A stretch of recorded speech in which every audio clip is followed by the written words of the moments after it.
ಇವನು 3 ದಿನದಿಂದ bar open ಮಾಡ್ಕೊಳ್ಳೋಣ ನಾವೆಲ್ಲ ಹೋಗಿ ಹೇಳಿದ್ರು ಇವನು ಬಾರ್ ಓಪನ್ ಮಾಡ್ಕೊಳ್ಳೋಣ ನಮ್ಮ ಊರವರೆಲ್ಲ ಹೋಗಿ ಹೇಳಿದ್ರು ಬಾರ್ ಓಪನ್ ಮಾಡೋಣ ಸರ್.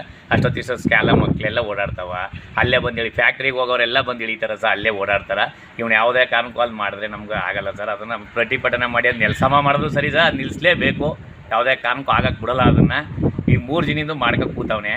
ಈಗ ಹೆಣ್ಮಕ್ಳೆಲ್ಲ ಇಳಿತಾರೆ, ರುಚಿ ಫ್ಯಾಕ್ಟ್ರಿಗೆ ಐತೆ, ಪಕ್ಕದಲ್ಲಿ ಸ್ಕೂಲ್ ಐತೆ, ಸ್ಕೂಲ್ಗೆ ಹೋಗೋರು ಹೋಯ್ತಾರೆ, ಎಲ್ಲ ಕಡೆಯೂ ಹಿಂಗೆ ಮಾಡ್ತಾನೆ ಸರ್. ಅದನ್ನು ಕಡ್ಡಾಯವಾಗಿ ನಿಲ್ಲಿಸಲೇಬೇಕು ಸರ್. ಪ್ರತಿಭಟನೆ ಮಾಡ್ತೀವಿ, ಊರೆಲ್ಲ ಹೋಗಿ ಹೇಳಿದ್ದೀವಿ, ಆದರೂ ಕೇಳಿಲ್ಲ.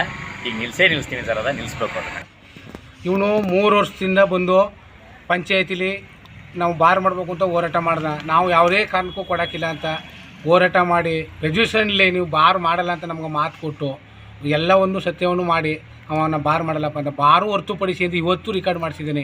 ನಾನು ಅದನ್ನೂ ಮಿತಿಮೀರಿ ಮಾಡ್ದೆ. ಆಗಲೂ ನಾವೆಲ್ಲ ಹೋಗಿ ಅಲ್ಲಿ ಕೇಳ್ಕೊಂಡು ಬಾರ್ ಮಾಡಬೇಡಪ್ಪ, ನೀನು ಹೋಟ್ಲು ಮಾಡ್ಕ, ಏನೋ ಒಂದು ಜೀವನ ಮಾಡು, ಇಲ್ಲಿ ನ್ಯಾಷನಲ್ ಹೈವೇ ಹೋಯ್ತದೆ, ಅಂಡರ್ಗ್ರೌಂಡ್ ಬ್ರಿಡ್ಜ್ ಬರ್ತದೆ, ನಮ್ಗೆ ಭಾಳ ಸಮಸ್ಯೆ ಆಯ್ತದೆ. ದಯವಿಟ್ಟು ಕೈ ಮುಗಿದು ಹೇಳ್ತೀನಿ. ನಮ್ಮ ಇರೋದೆಲ್ಲ ಹಿಂದುಳಿದ ಜನ, ನಾವು ಬಡತನದಲ್ಲಿ ಇದ್ದೀವಿ. ಕೂಲಿ ಮಾಡಿದ್ರು ಉಂಟು, ಕೂಲಿ ಮಾಡಿದ್ರಿಲ್ಲ ಸರ್. ನಮ್ಗೆ ಅಂಥ ಪರಿಸ್ಥಿತಿ ಇದೆ. ಅಂತ್ಯದಲ್ಲೂ ನಾವು ಕೂಲಿ ಮಾಡಿದ್ರೆ ನಮ್ಗೆ ಅಲ್ಲಿ ಕೂಲಿ ಮಾಡ್ಕೊಂಡು ಅಲ್ಲೇ ಬಂದು ಹುಡ್ಕೊಂಡು ನಾವು ಏನು ಜೀವನ ಮಾಡಿದ್ರು, ಹೆಂಡತಿ ಮಕ್ಳು ಹೆಂಗೆ ಸಾಕಿರೋ, ಮಕ್ಳು ಹೆಂಗೆ ಯಾವ ರೀತಿ ಓದಿಸಿರೋ, ಅದರಿಂದ ದಯವಿಟ್ಟು ಕೈ ಮುಗಿದು ನಾವು ಯಾವುದೇ ಕಾರಣಕ್ಕೆ ನಮ್ಮೂರಿಗೆ ಶಾನೆ ತೊಂದರೆ ಆಯ್ತದ.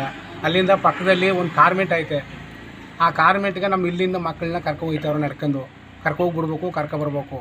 ಸಾಯಂಕಾಲ ಕೂಲಿ ಕೆಲಸಕ್ಕೆ ಹೋಗಿ ಬರ್ತಾರೆ. ಅದರಿಂದ ದಯವಿಟ್ಟು ನಮ್ಗೆ ಭಾಳ ತೊಂದರೆ ಆಯ್ತು. ಅದರಿಂದ ಅದನ್ನು ಏನು ಪ್ರತಿಭಟನೆ ಮಾಡಿ ನಮ್ಮ ಪ್ರಾಣ ಹೋಗಲಿ ಅಲ್ಲಿ ನಾವು ನಿಲ್ಲಿಸ್ಬೇಕು ಅಂತ ನಾವು ಹೋಗಿ ಇವಾಗ ಇಲ್ಲೂ ಗಂಟು ಡಿ ಸಿಗೂ ಕೊಟ್ಟಿದ್ದೀನಿ, ನಾನು ಅಕ್ಲೈನ್ಮೆಂಟಾರೆ ಅಬಕಾರಿ ಇಲಾಖೆಗೂ ಕೊಟ್ಟಿದ್ದೀನಿ, ಎಲ್ಲ ಡಿಪಾರ್ಟ್ಮೆಂಟ್ಗೂ ಹೋಗಿ ತಲುಪಿಸಿ ನಾವು ಮನವಿ ಪತ್ರ ಕೊಟ್ಬಿಟ್ಟು ಬಂದಿದ್ದೀವಿ. ಆದರೂ ಯಾವುದೂ ನಮ್ಗೆ ಪಂಚಿಲ್ಲ.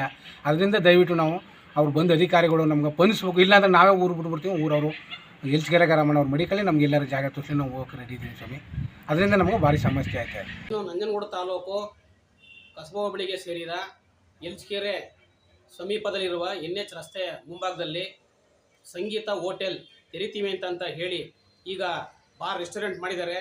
ಇದರಲ್ಲಿ ಯಾವುದೇ ಕೂಡ ಒಂದು ಸುತ್ತಮುತ್ತ ಗ್ರಾಮದವರು, ಅಕ್ಕಪಕ್ಕಲು ಓಡಾಡೋರು, ಮತ್ತು ಮಹಿಳೆಯರು, ಮತ್ತು ಸ್ಕೂಲ್ ಮಕ್ಕಳು ಹೆಚ್ಚಿನ ರೀತಿಯಲ್ಲಿ ಓಡಾಡ್ತಿರೋದ್ರಿಂದ ಇಲ್ಲಿ ಬಾರು ಏನು ತೆರಿತಾ ಇದ್ದಾರೆ. ಇದರಿಂದ ಭಾಳ ತುಂಬ ಜನಗಳಿಗೆ ತುಂಬ ತೊಂದರೆ ಆಗ್ತಾಯಿದೆ.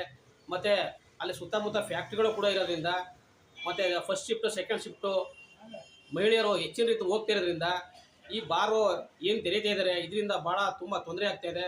ಹಾಗಾಗಿ ಏನು ಅಧಿಕಾರಿಗಳು ಇದರಲ್ಲಿ ಏನು ಗ್ರಾಮ ಪಂಚಾಯತಿ ವ್ಯಾಪ್ತಿ ಒಳಗಡೆ ಸಂಬಂಧಪಟ್ಟವರು ಯಾವುದೇ ಪರ್ಮಿಷನ್ನು ಬಾರ್ಗೆ ಆಗದೇ ಇರೋದ್ರಿಂದ ಇದನ್ನು ಈ ಕೂಡಲೇ ಇದನ್ನ ರದ್ದು ಮಾಡಬೇಕು.